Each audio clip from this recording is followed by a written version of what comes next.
Hi. Today I want to share with you a little bit about my primary energy practice for my business. It's an energy practice I have. It's one of the top of my list, and it's so simple. And I really feel that it's been ignored and pushed aside as a way of serving as part of a hustle culture. That ritual for me is rest. So one of the top things I do as a business owner and as a strategy to really release tension and energy from myself and from whatever I'm putting into my business and whatever I'm creating or getting busy is rest.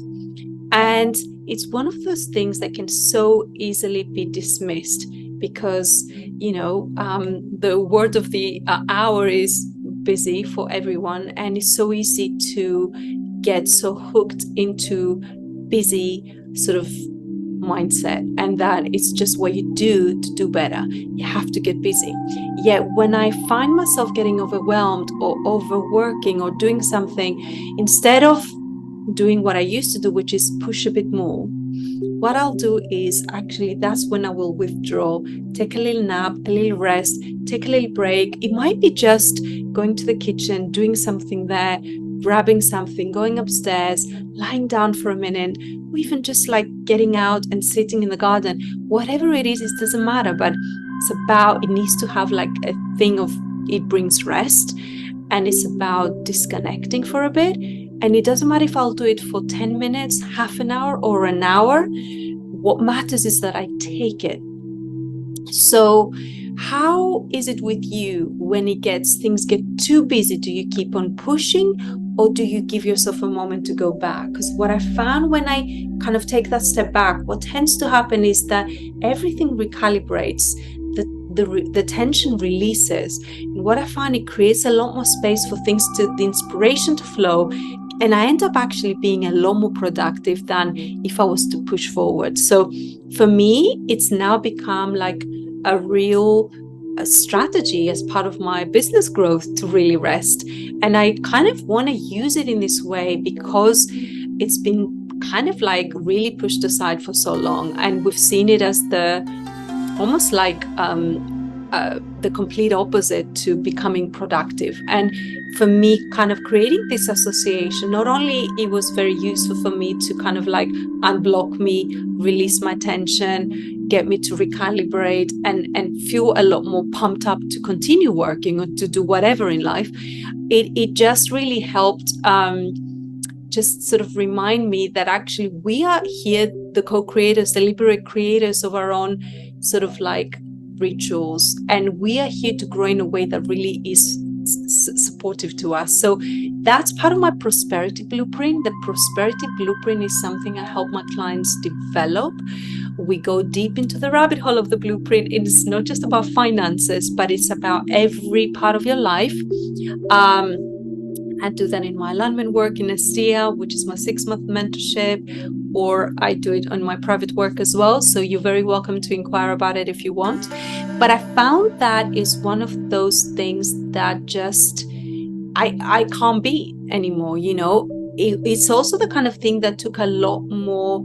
It was a lot more difficult for me to switch onto because of hustle culture and how I grew up and what we've been taught is meant to be productivity.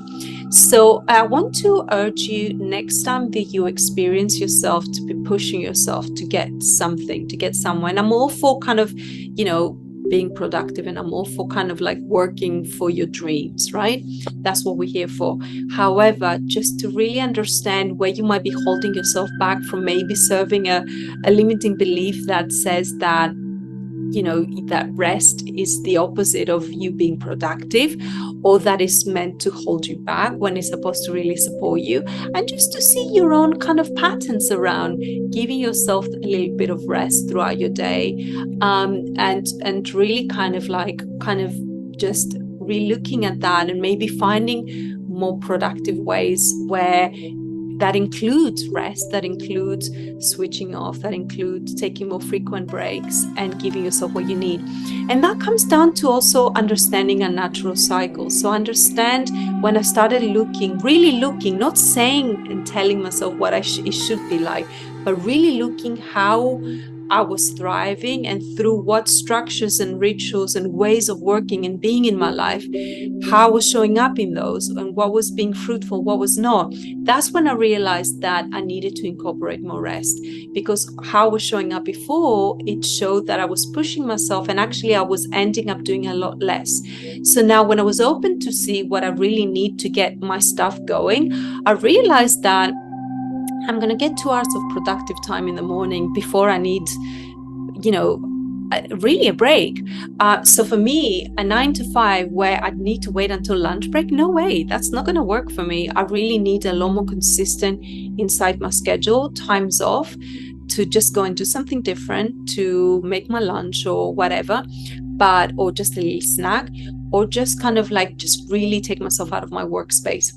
And I found that for me worked better. Some people need to stick through it, but it might be that they're exhausting themselves. I don't know. So I want to share this as a way of like maybe looking at where you can reintroduce kind of rest. It could be that you're not running a business, but you're at home with the kids or doing other things, but really kind of looking at, is the way you run your life right now supportive to you, or do you feel something that could come in that could add a little tweak, or that could sort of like jazz things up a bit, or could give you more, could boost you up again? So for me, that was rest, and it's definitely now become one of the top energetic support systems for running my business, for growing a business, and living my life in a way that feels good. So I want to share that, and I'm going to leave it there, and I hope you have a lovely week.